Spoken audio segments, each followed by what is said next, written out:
Hello student, ಈ ವಿಡಿಯೋದಲ್ಲಿ ನಾವು ನಿಮ್ಮ BCom 5th semester accounting standard subject ನಲ್ಲಿ ಬರುವಂತಹ 10 ಅಂಕದ ಪ್ರಶ್ನೆ ಪ್ರಾಪರ್ಟಿ ಪ್ಲಾಂಟ್ ಅಂಡ್ ಇಕ್ವಿಪ್ಮೆಂಟ್ ಅನ್ನೋ ವರ್ಕಿಂಗ್ ನೋಟ್ ಯಾವ ರೀತಿ ಬಿಡಿಸಬೇಕು, ಏನ್ ಡೀಟೇಲ್ಸ್ ಕೊಟ್ಟಿರ್ತಾರೆ, ಯಾವ ರೀತಿ ಫಾರ್ಮ್ಯಾಟ್ ಇರುತ್ತೆ, ಏನೆಲ್ಲ ಶಬ್ದಗಳನ್ನ ಅಕೌಂಟ್ ನಲ್ಲಿ ಬರೆಯೋದ್ರ ಮೂಲಕ ನೀವು ಪೂರ್ತಿ ಅಂಕಗಳನ್ನ ಪಡಿಬಹುದು ಅನ್ನೋದ್ರ ಬಗ್ಗೆ ಇದರಲ್ಲಿ ಡಿಸ್ಕಷನ್ ಮಾಡೋಣ.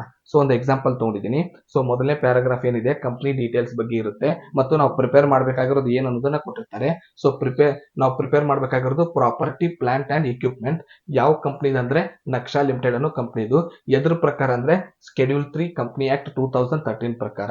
ಸೊ ಪ್ರಾಪರ್ಟಿ ಪ್ಲಾಂಟ್ ಇಕ್ವಿಪ್ಮೆಂಟ್ ನೀವು ಬಿಡಿಸುವಾಗ ಕ್ವಶನ್ ಅಲ್ಲಿ ಏನೇನು ಕೊಟ್ಟಿರ್ತಾರೆ, ಓಪನಿಂಗ್ ಬ್ಯಾಲೆನ್ಸ್ ಕೊಟ್ಟಿರ್ತಾರೆ, ಹೊಸದಾಗಿ ಪರ್ಚೇಸ್ ಮಾಡಿದ್ರೆ ಅದನ್ನ ಅಡಿಷನ್ ಅಂತ ಕೊಟ್ಟಿರ್ತಾರೆ, ಪರ್ಚೇಸ್ ಅಥವಾ ಅಡಿಷನ್ ಅನ್ನೋ ಶಬ್ದದ ಮೂಲಕ ಕೊಟ್ಟಿರ್ತಾರೆ. ನೆಕ್ಸ್ಟ್ ಏನ್ ಮಾಡ್ತಾರೆ, ಒಂದು ಅಮೌಂಟ್ ಒಳಗೆ ಡೆಪ್ರಿಸಿಯೇಷನ್ ಕೊಟ್ಟಿರ್ತಾರೆ, ಇದನ್ನ ಪ್ರೀವಿಯಸ್ ಇಯರ್ ಡೆಪ್ರಿಸಿಯೇಷನ್ ಅಂತ ಕರಿತೀವಿ. ಒಂದು ಡೆಪ್ರಿಸಿಯೇಷನ್ ಪರ್ಸೆಂಟೇಜ್ ನಲ್ಲಿ ಕೊಟ್ಟಿರ್ತಾರೆ, ಅದನ್ನ ಕರೆಂಟ್ ಇಯರ್ ಡೆಪ್ರಿಸಿಯೇಷನ್ ಅಂತ ಕರಿತೀವಿ. 4 ಡೀಟೇಲ್ಸ್ ಕೊಟ್ಟಿರ್ತಾರೆ, opening balance, additional information, depreciation ಇನ್ ಅಮೌಂಟ್, ಡೆಪ್ರಿಸಿಯೇಷನ್ ಇನ್ ಪರ್ಸೆಂಟೇಜ್. ಸೊ ಇವು 4 ಅಮೌಂಟ್ ನಾವು ತಗೊಂಡು ಒಂದೊಂದೇ ಅಸೆಟ್ ನ ಕ್ಲೋಸಿಂಗ್ ಬ್ಯಾಲೆನ್ಸ್ ನ ಕಂಡುಹಿಡಿತಾ ಹೋಗ್ತೀವಿ. ಸೊ ಓಪನಿಂಗ್ ಬ್ಯಾಲೆನ್ಸ್ ನಿಂದ ಲೆಕ್ಕ ಪ್ರಾರಂಭ ಆಗಿ ಕ್ಲೋಸಿಂಗ್ ಬ್ಯಾಲೆನ್ಸ್ ಗೆ ಎಂಡ್ ಆಗುತ್ತೆ. ಸೊ ಪ್ರತಿಯೊಂದರದು ಅಸೆಟ್ ಕ್ಲೋಸಿಂಗ್ ಬ್ಯಾಲೆನ್ಸ್ ಕಂಡುಹಿಡಿದು ಟೋಟಲ್ ಮಾಡಿದಾಗ property plant and equipment answer ಆಗುತ್ತೆ. ಸೊ ಅದಕ್ಕೆ ಏನ್ ಮಾಡ್ತೀವಿ, first heading calculation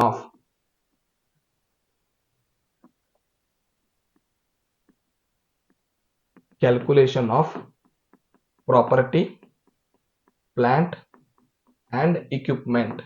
so property plant and equipment ಅಂತ ಹೆಡ್ಡಿಂಗ್ ಹಾಕ್ತೀವಿ. ಸೊ ಈ property plant and equipment problem ನಾವು ಬಿಡಿಸುವಾಗ 2 ಕಾಲಮ್ ನ ಪ್ರಿಪೇರ್ ಮಾಡ್ಕೋತೀವಿ, ಒಂದು ಪರ್ಟಿಕ್ಯುಲರ್ ಕಾಲಮ್ ಮತ್ತು ಒಂದು ರುಪೀಸ್ ಕಾಲಮ್ ನ ಪ್ರಿಪೇರ್ ಮಾಡ್ಕೋತೀವಿ.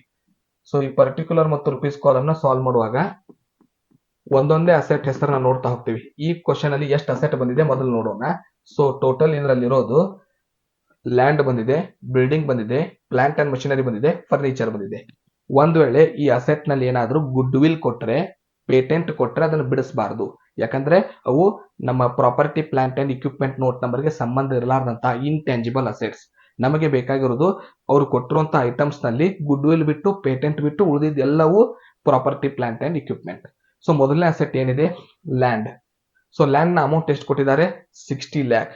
ಇದನ್ನ ಏನಂತ ಬರಿತೀವಿ, ಓಪನಿಂಗ್ ಬ್ಯಾಲೆನ್ಸ್ ನಲ್ಲಿ ಕೊಡುವಂತ ಅಮೌಂಟ್ ಗೆ ನಾವು ಆನ್ಸರ್ ನಲ್ಲಿ ಏನ್ ಬರಿಬೇಕು, ಕಾಸ್ಟ್ ಆಫ್ ಲ್ಯಾಂಡ್. ಎಷ್ಟು ಅಮೌಂಟ್ ಇದೆ ಪ್ರಶ್ನೆಯಲ್ಲಿ, 60 ಲ್ಯಾಕ್ ಇದೆ. ಸೊ ನೆಕ್ಸ್ಟ್ ಅದಕ್ಕೆ ಅಡ್ಜಸ್ಟ್ಮೆಂಟ್ಸ್ ಏನಾದ್ರು ಇದೆಯಾ ಚೆಕ್ ಮಾಡಬೇಕು. ಅಡಿಷನಲ್ ಅಲ್ಲಿ ಲ್ಯಾಂಡ್ ಅನ್ನೋ ಶಬ್ದ ಬಂದ್ರೆ ಹೊಸದಾಗಿ ಪರ್ಚೇಸ್ ಮಾಡಿದ್ದಾರೆ ಅಂತ ಅರ್ಥ, ಪ್ಲಸ್ ಮಾಡ್ಕೋತೀವಿ. ಇಲ್ಲಿರೋ ಲ್ಯಾಂಡ್ ಜೊತೆ ಅದನ್ನ ಪ್ಲಸ್ ಮಾಡ್ತೀವಿ, ಆದ್ರೆ ಇಲ್ಲಿ ಯಾವುದೇ ಲ್ಯಾಂಡ್ ಅಮೌಂಟ್ ಬಂದಿಲ್ಲ. ನೆಕ್ಸ್ಟ್ ಡೆಪ್ರಿಸಿಯೇಷನ್ ಅಮೌಂಟ್ ನಲ್ಲಿ ಕೊಟ್ಟಿರ್ತಾರಲ್ಲ, ಅಲ್ಲಿ ಏನಾದ್ರೂ ಲ್ಯಾಂಡ್ ಅನ್ನೋ ಶಬ್ದ ಬಂದ್ರೆ ಡೆಪ್ರಿಸಿಯೇಷನ್ ಫಾರ್ ಪ್ರೀವಿಯಸ್ ಇಯರ್ ಅಂತ ಬರೆದು ಮೈನಸ್ ಮಾಡ್ತೀವಿ, ಆದ್ರೆ ಇಲ್ಲೂ ಕೂಡ ಬಂದಿಲ್ಲ. ನೆಕ್ಸ್ಟ್ ಪರ್ಸೆಂಟೇಜ್ ನಲ್ಲಿ ಡೆಪ್ರಿಸಿಯೇಷನ್ ಬಂದ್ರೆ ಡೆಪ್ರಿಸಿಯೇಷನ್ ಫಾರ್ ಕರೆಂಟ್ ಇಯರ್ ಅಂತ ಮೈನಸ್ ಮಾಡ್ತೀವಿ, ಇಲ್ಲೂ ಕೂಡ ಬಂದಿಲ್ಲ. ಸೊ ಎಷ್ಟಿದೆ ವ್ಯಾಲ್ಯೂ ಓಪನಿಂಗ್ 60 ಲ್ಯಾಕ್, ಅದನ್ನೇ ನಾವು ಡೈರೆಕ್ಟ್ ಆಗಿ ಔಟರ್ ಕಾಲಮ್ ಕಳಿಸ್ತೀವಿ, ಯಾಕಂದ್ರೆ ಯಾವುದೇ ರೀತಿಯಾದ ಅಡ್ಜಸ್ಟ್ಮೆಂಟ್ಸ್ ಬಂದಿಲ್ಲ. ಇನ್ನು ನೆಕ್ಸ್ಟ್ ನಾವು ಮಾಡಬೇಕಾಗಿರೋದು ಎರಡನೇ ಅಸೆಟ್ ನ ನೋಡೋಣ, ಬಿಲ್ಡಿಂಗ್. ಸೊ ಬಿಲ್ಡಿಂಗ್ ನ ಅಮೌಂಟ್ ಎಷ್ಟಿದೆ, 70 ಲ್ಯಾಕ್ ರುಪೀಸ್ ಇದೆ. ಫಸ್ಟ್ ವರ್ಡ್ ಬರ್ಕೊಳ್ಳೋದು cost of building, 70 lakh rupees ಇದೆ. ನೆಕ್ಸ್ಟ್ ವರ್ಕ್ ಏನಂದ್ರೆ ಅಡಿಷನಲ್ ಏನಾದ್ರು ಪ್ಲಸ್ ಏನಾದ್ರು ಮಾಡೋದಿದೆನಾ, ಪರ್ಚೇಸ್ ಏನಾದ್ರು ಮಾಡಿದಾರ ಚೆಕ್ ಮಾಡಬೇಕು. ಸೊ ಅಡಿಷನಲ್ ಅಲ್ಲಿ ಪ್ಲಸ್ ಏನು ಬಂದಿಲ್ಲ. ನೆಕ್ಸ್ಟ್ ಡೆಪ್ರಿಸಿಯೇಷನ್ ಅಲ್ಲಿ ಇದೇನಾ ನೋಡಬೇಕು. ಇದೆ ಬಿಲ್ಡಿಂಗ್ ಅಮೌಂಟ್ ಎಷ್ಟಿದೆ ಅಂದ್ರೆ 2 ಲ್ಯಾಕ್ ರುಪೀಸ್ ಡೆಪ್ರಿಸಿಯೇಷನ್ ಇದೆ. ಸೊ ಮೈನಸ್ ಮಾಡಬೇಕು ಡೆಪ್ರಿಸಿಯೇಷನ್ ನ. So depreciation for previous year 2 lac rupees. So 70 ಲಕ್ಷದಲ್ಲಿ 2 lakh minus ಮಾಡಿದ್ರೆ 68 ಲ್ಯಾಕ್ ರುಪೀಸ್ ಬ್ಯಾಲೆನ್ಸ್ ಉಳಿತು. ನೆಕ್ಸ್ಟ್ ಏನ್ ಮೈನಸ್ ಮಾಡ್ತೀವಿ, ಪರ್ಸೆಂಟೇಜ್ ನಲ್ಲಿ ಏನಾದ್ರೂ ಡೆಪ್ರಿಸಿಯೇಷನ್ ಬಂದಿದೆ ನೋಡ್ತೀವಿ, ಇದೆ ಬಿಲ್ಡಿಂಗ್ ಮೇಲೆ 10% ಅಂತ ಅಡ್ಜಸ್ಟ್ಮೆಂಟ್ ನಲ್ಲಿ ಇದೆ. ಸೊ ಆದ್ರಿಂದ ಡೆಪ್ರಿಸಿಯೇಷನ್ ಫಾರ್ ಕರೆಂಟ್ ಇಯರ್ ಅಂತ ಬರೆದು ನಮ್ದು ಅಮೌಂಟ್ ಏನ್ ಬಂದಿರುತ್ತೆ 68 ಲ್ಯಾಕ್ ಬಂದಿದೆ. ಸೊ ಇದ್ರ ಮೇಲೆ ಕ್ವಶನ್ ಅಲ್ಲಿ ಹೇಳದಷ್ಟು ಪರ್ಸೆಂಟೇಜ್ ಮಾಡ್ತೀವಿ, 10% ಅಂತ ಮೆನ್ಷನ್ ಮಾಡಿದ್ದಾರೆ. 68 ಲ್ಯಾಕ್ ಮೇಲೆ 10% ಮಾಡಿದಾಗ 6,80,000 ರುಪೀಸ್ ಆನ್ಸರ್ ಆಗುತ್ತೆ. ಮೈನಸ್ ಮಾಡಿ ನಾವು ಔಟರ್ ಕಾಲಮ್ ಹಚ್ತೀವಿ. ಸೊ ಈಗ 68 ಲ್ಯಾಕ್ ನಲ್ಲಿ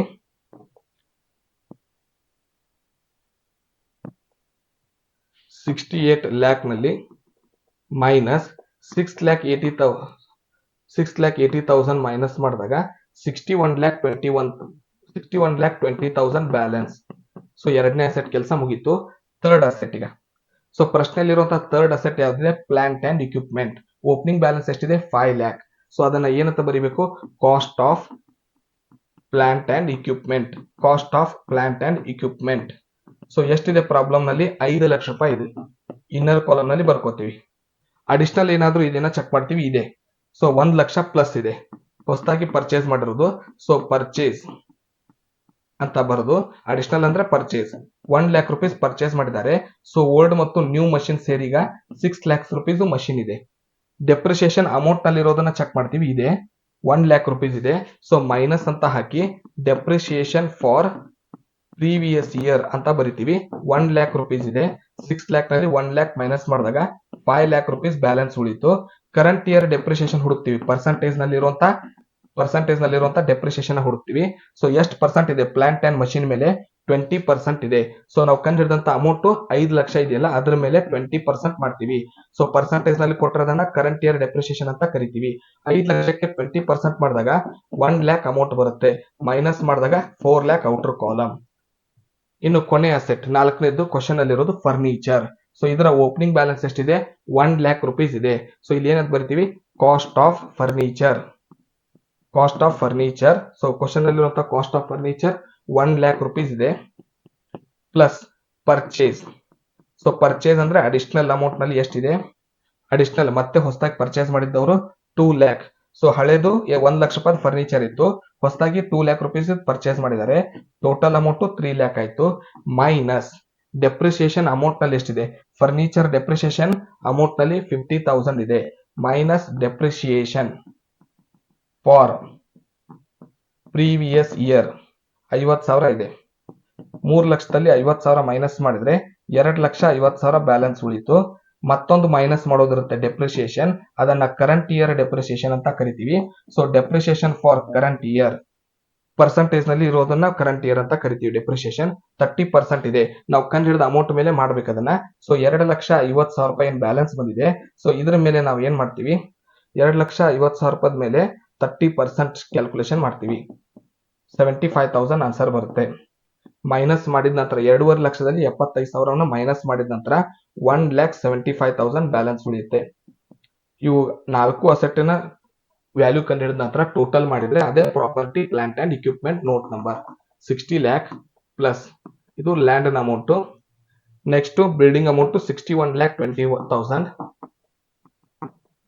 plus 4 lakh machine amount plus 1,75,000 furniture amount.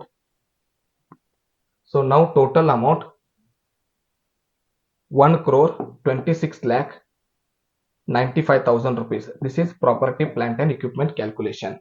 Format ಏನಂದ್ರೆ ಫಸ್ಟ್ ಕಾಸ್ಟ್ ತಗೋಬೇಕು, ಕಾಸ್ಟ್ ಆಫ್ ಅಸೆಟ್ ತಗೋಬೇಕು, ಪ್ಲಸ್ ಅಡಿಷನಲ್ ಅಥವಾ ಪರ್ಚೇಸ್ ಅಂತ ಬಂದಿದ್ರೆ ಅದನ್ನ ತಗೋಬೇಕು, ಮೈನಸ್ ಡೆಪ್ರಿಸಿಯೇಷನ್ ಅಮೌಂಟ್ ನಲ್ಲಿ ಇರೋದನ್ನ ತಗೋಬೇಕು. ಕರೆಂಟ್ ಇಯರ್ ಅಂತ ಇದನ್ನ ಪ್ರೀವಿಯಸ್ ಇಯರ್ ಅಂತ ಕರಿತೀವಿ. ಮೈನಸ್ ಡೆಪ್ರಿಸಿಯೇಷನ್ ಕರೆಂಟ್ ಇಯರ್ ತಗೋಬೇಕು, ಪರ್ಸೆಂಟೇಜ್ ಮಾಡಬೇಕು. ಸೊ ಆಗ ಇವು 4 ಅಮೌಂಟ್ ಬಿಡಿಸಿದಾಗ ಕ್ಲೋಸಿಂಗ್ ಬ್ಯಾಲೆನ್ಸ್ ಆಫ್ ಅಸೆಟ್ ಅಂತ ಕರಿತೀವಿ.